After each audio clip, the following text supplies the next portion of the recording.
Mereka takut kan kalau kita itu lebih solid, kita tuh lebih tidak tergantung terhadap mereka. Bagaimana caranya memecah belah keluarga? Jadi dibuat sulit ekonominya, jadi terpaksa ibunya harus bekerja. Padahal ibu itu adalah tonggak spiritualitas rumah.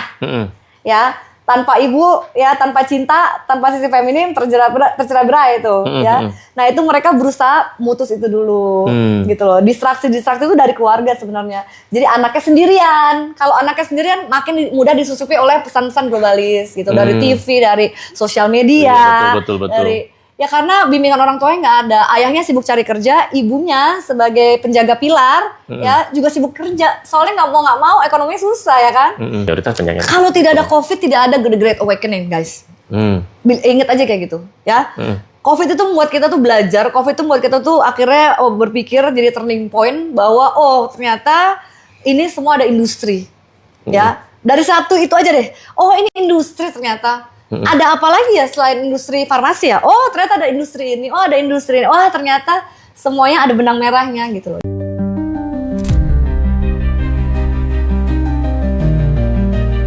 Enlightenment seorang Nabi Muhammad ini kaitannya ternyata sama kemanusiaan gitu. Perjalanan cerita itu sampai di dunia dewasanya itu udah masuk pelajaran filsafat, Indra. Spektrum ateis itu beda, dari mulai ateis yang paling santai sampai ateis yang paling radikal juga ada.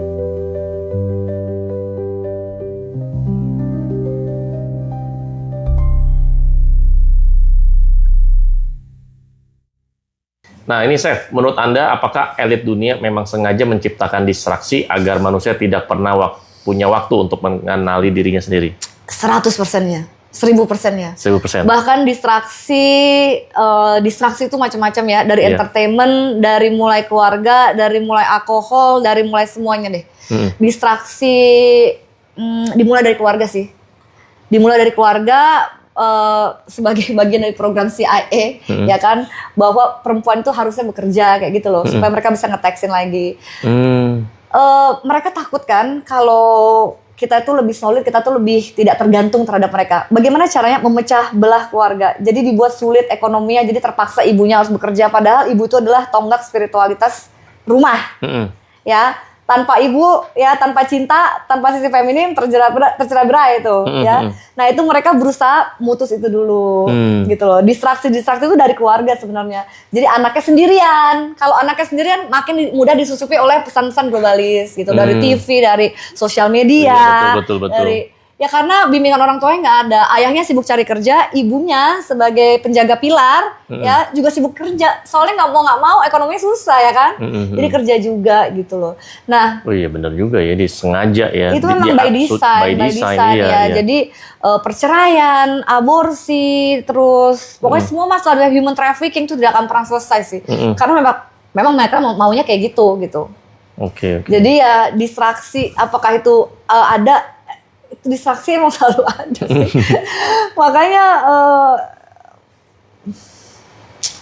itulah mereka nggak kepengen kita tuh sadar akan hal kayak ini. Makanya omongan-omongan kayak kita gini, ya udahlah halu lah gitu. Jadi dianggapnya ya udah nggak membangkitkan esensi kesadaran manusia seutuhnya gitu. Padahal ya sebenarnya lu hidup ngapain sih? Terus emang ngapain mau hidup? Lahir ke dunia cukuk gitu kan, berpinak, udah gitu, metong gitu ya, terus emang sedangkal itu gitu loh, kamu lahir ke dunia. Nah mereka nggak kepengen tuh kalau kita tuh tahu, karena mereka makannya adalah fear, frekuensi kita gitu loh. Kalau semuanya bahagia kayak gini, happy gini, nggak ada masalah, makmur deh semuanya.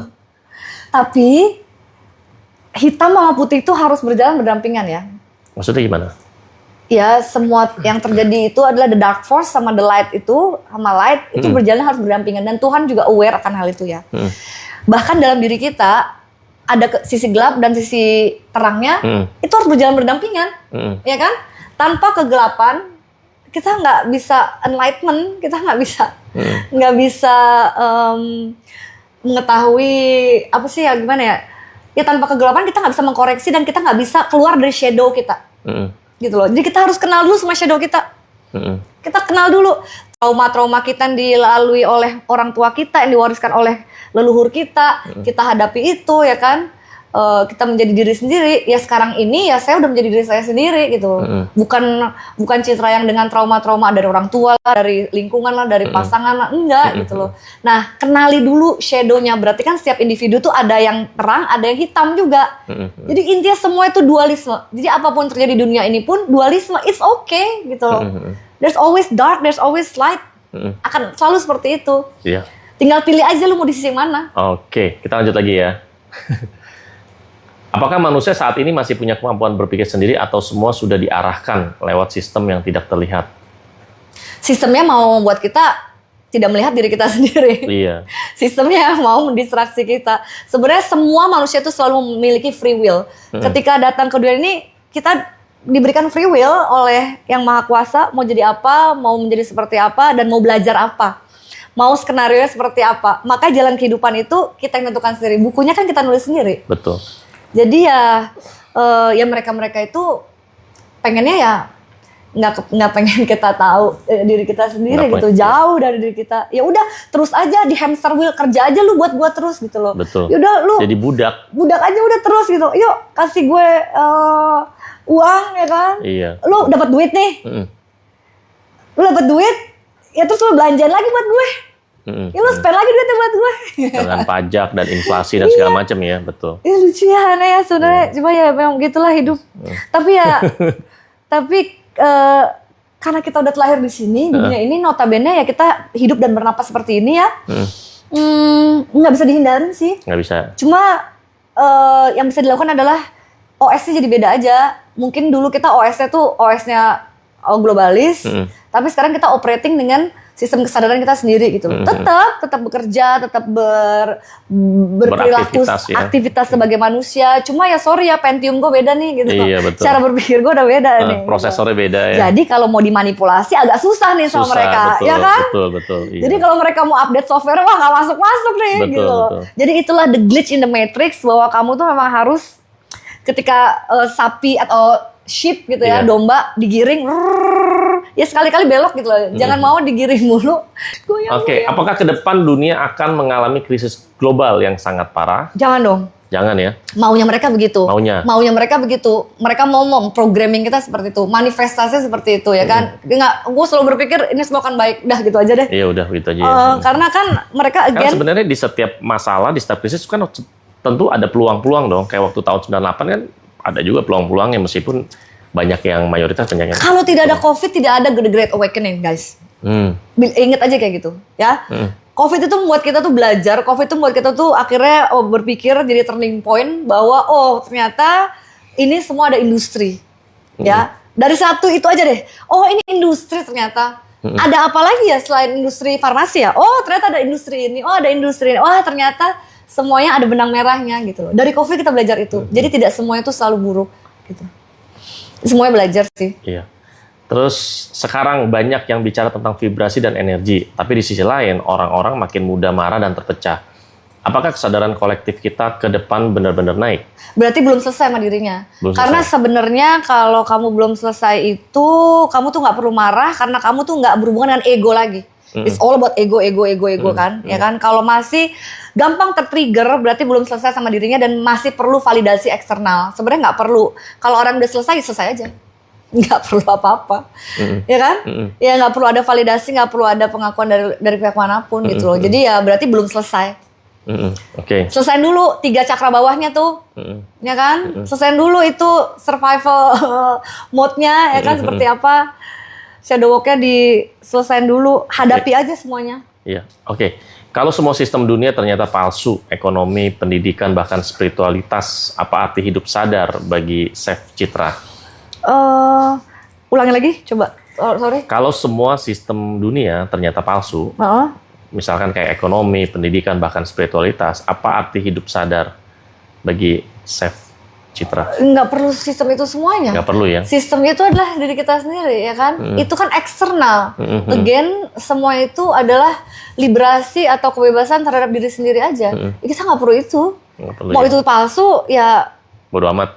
Ya maksudnya, sistem itu diciptakan oleh sekelompok orang untuk percaya bahwa hanya itulah sistem yang ada. Ya, hanya padahal itu yang sebenarnya, bisa untuk memutus bahwa kepercayaan diri kita itu ada di dalam diri kita gitu loh. Jadi ya kalau memang semua itu palsu, memang palsu. Karena yang otentik hanya diri kamu gitu loh. Jadi kembali ke diri sendiri, temukan diri kamu yang paling otentik ya ke dalam. Maunya seperti apa, blueprintnya seperti apa, ke dunia ini untuk belajar apa, mau menjadi siapa. Kalau Ya. menurut Chef Citra itu caranya gimana untuk kita bisa mengenali diri kita sendiri? Menurut Chef Citra, pengalamanmu Masuk ke dalam sih. ke dalam itu gimana? Dengan bermeditasi kah atau dengan melakukan kontemplasi, duduk diam hening atau gimana? Banyak caranya.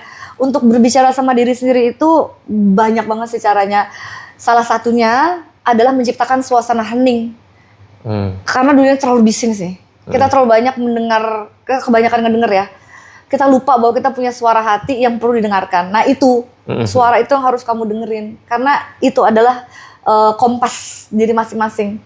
Kita kebanyakan ngedengerin orang, kebanyakan ngedengerin maunya orang, tapi lupa sebenarnya bahwa ada suara kecil yang harus kita dengerin. Nah itu caranya tiap orang tuh, I don't know, macam-macam. Bisa meditasi, kontemplasi, bisa dengan spending time sama diri sendiri, macam-macam ya. Spending time tuh artinya adalah ya kamu bisa melakukan journaling mungkin, ya ngobrol sama diri sendiri. Karena itu sih sebenarnya, karena kebanyakan orang tuh bingung mau jadi apa karena sebenarnya kebingungan arah, kebingungan kompasnya nggak tahu mau kemana gitu. Kebanyakan menjadi kompas tapi untuk orang lain. Iya. Atau dia di drive sama orang lain. Dia baik dari atasan ataupun suami ataupun istri gitu. Iya. Ya gimana ya? Saya menganggap orang-orang itu ya, teman, bos, suami, istri, anak pun sekalipun itu merupakan aktor suportif sih. Tapi peran utamanya saya loh. Terima kasih ya sudah hadir di diri saya.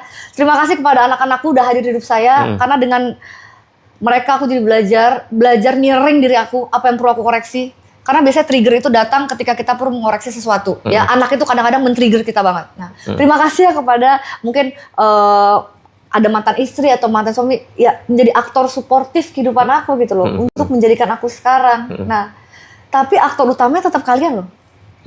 Jadi mau bagaimanapun juga, karena anak, suami, istri, kakak, adik semua akan pergi dengan jalannya masing-masing. Yang tertinggal hanya diri kita. Kita cuma punya diri kita. Jadi nggak punya siapa-siapa. Jadi ya write your own story, tinggal diri kamu lah, siapa lagi. Oke, nah kita lanjut tuh mengenai tentang ini ya, tentang hidup sehat nih, gaya hidup sehat nih katanya. Nah Chef, banyak yang bilang gaya hidup sehat itu kayak vegan dan gluten free, itu cuma bisa dijalani orang-orang berduit. Nah gimana menurut Chef, apakah sehat itu sebenarnya hanya untuk orang yang mampu atau gimana? Kayaknya Vegan, gluten free itu kan kalau kita makan makanan yang vegan atau gluten free itu kan memang biayanya lebih mahal tuh. Nah makanya apakah itu hanya untuk orang yang mampu, berduit, orang-orang biasa gimana? Yang mahal itu adalah duduk di kafenya sih. Duduk di kafenya ya? Yang mahal itu kalau adalah bikin sendiri itu murah ya? lifestyle-nya sih. Oh lifestyle-nya. Yang mahal tuh lifestyle-nya. Yang mahalnya itu adalah pengakuannya sih, gitu loh. Sebenarnya makanan plant-based dibandingkan makanan yang non plant-based ya jauh lebih ekonomis makanan yang tidak menggunakan protein hewani ya, jelas dong. Yang mahal itu adalah sebenarnya ada lifestyle kita sih sebenarnya, bukan material dari source-nya makanannya. Dan yang lebih mahal itu adalah biaya rumah sakit sih. Itu yang paling lebih mahal. Apalagi sekarang nih orang kalau sakit tuh, zaman sekarang tuh orang nggak boleh sakit sebenarnya. Nggak boleh. Sakit sama dengan mahal. Aduh, kacau Jadi meskipun banget. meskipun mereka punya asuransi, tapi siapa yang mau sakit, ya kan? Nggak Iya, ada. Betul. Jadi sebenarnya kalau dibilang mahal sih nggak setuju ya, karena tagihan belanjaan supermarket saya jauh lebih mahal waktu pas makan daging, jadi gimana dong? Oh, iya. Enggak Iya sih. sih. Enggak ya, berarti Enggak sih itu kalau enggak ya. iya, coba proteinnya kalau kamu ganti telur, kamu ganti tahu, tempe, kayaknya masih lebih murah. Aku nggak kepengen orang tuh jadi nggak makan daging, yang aku nggak pernah ajak orang untuk ini semacam kayak cult ataupun sekte gitu kan, enggak sih. Enggak ya. Kalau tapi berniat mau mengurangi, ya kenapa enggak? Karena daging-daging sekarang itu pun berbeda dengan daging dulu. Ayam nih ya, ukuran ayam dewasa yang siap potong dengan dewasa yang sekarang yang dipercepat dengan suntikan hormon tuh beda. Jadi ketika yang kamu makan itu ayam yang sekarang dengan ayam 30 tahun lalu beda loh. Jadi jangan samain nih, lu bukan makan ayam, lu makan steroid.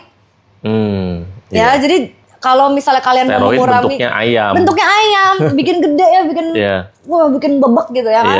Ya, tapi kan itu bukan ayam asli, itu ayam mutan, ayam zombie gitu. Ya kan disuntikin terus. Nah, tapi Chicken kalau mau artificial. Chicken artificial keren ya bahasanya ya. chicken artificial. Chicken artificial anjir. Chicken goblin. Chicken goblin. Jadi kalau misalnya mau mengurangi daging saat sekarang ini ya sah-sah aja sebenarnya, karena daging kita makan itu sama sekarang tuh udah beda banget dibandingkan yang dulu. Aduh, Kita lanjut kacau ya. sih memang. Nah, ini banyak yang bilang makanan bisa jadi obat. Tapi apakah Anda benar-benar percaya semua penyakit bisa disembuhkan hanya lewat makanan? Hanya lewat makanan, nggak lewat makanan sih, tanaman herbal ya. Aku percaya sih Tuhan selalu mengasih solusi. Apa yang kita butuhin ada di alam semuanya. Nah, kalau buat saya sebenarnya gini, kebanyakan kan orang kan you are what you eat kan. Padahal sebenarnya ada yang lebih esensi lagi. You are what you drink sebenarnya. Bukan you are what you eat. Drink ya. Kenapa? Karena karena manusia bisa hidup tanpa makan 2 minggu. Tapi tanpa minum, manusia nggak bisa hidup selama 2 minggu. Itu satu. Bukti pertama. Bukti kedua adalah 70-80% tubuh kita terdiri dari air. Makanya kan air bisa dibilang salah satu sumber kehidupan. Makanya kebanyakan orang di luar sana hanya ngajarin bagaimana pola makan yang sehat, tapi nggak ngajarin pola minum yang sehat. Gitu. Nah, itu saya belajar air sih soal. Makanya jadi saya kan collab dengan berbagai dokter kan banyak ya. Jadi dokter-dokter memang yang meneliti tentang air. Jadi sebenarnya zaman sekarang bukan hanya you are what you eat, tapi ada yang lebih esensi lagi adalah you are what you drink. Coba ceritain dong kok. Jadi gue yang nanya ya. Gue yang nanya ya, boleh ya. Pengetahuan tentang air seperti apa? Kebanyakan orang kan hanya tahu merek air. Ada merek A, B, C, D, F, G. Tapi mereka nggak tahu di dalam merek air itu kandungannya apa. Nah, sebenarnya setiap merek air itu punya kandungan tertentu. Namanya jenis air. Total di seluruh dunia itu ada 7 jenis air. Ada air mineral, ada air destilasi, ada air RO, reverse osmosis, osmosis terbalik, ada air heksagonal, ada juga air yang namanya air oksigen, ada juga air yang namanya air alkali. Nah, yang ketujuh ini banyak orang nggak tahu, namanya air hidrogen. Gitu. Nah, makanya dari 7 jenis air ini, bukan merek ya, dari 7 jenis air ini, satu-satunya jenis air yang punya kemampuan dan memang terbukti untuk healing, untuk protect, mencegah dan menghealing, menyembuhkan ya sampai 200 jenis penyakit. Hidrogen. Karena hidrogen satu-satu jenis air yang memiliki kandungan antioksidan. Kayak aku tahu deh kenapa. Karena air hidrogen itu dulu kan dibilang ini miracle water kan. Itu air hidrogen itu melindungi mitokondria sebenarnya. Ya, melindungi mitokondria kamu. Mitokondria itu adalah seluler sel yang paling kecil dari tubuh manusia. Itu dia tuh untuk melindungi tubuh kita dari penyakit lah gitu. Nah, itu mitokondria sebenarnya bagus. Satu-satunya jenis air yang dia bisa masuk ke dalam sel dan inti sel. Makanya mitokondria tuh pasti. Mitokondria itu cuma hidrogen. Karena dia punya molekul itu paling kecil. Makanya kan kalau di tabel periodik kimia H itu kan hidrogen, posisinya di kiri atas.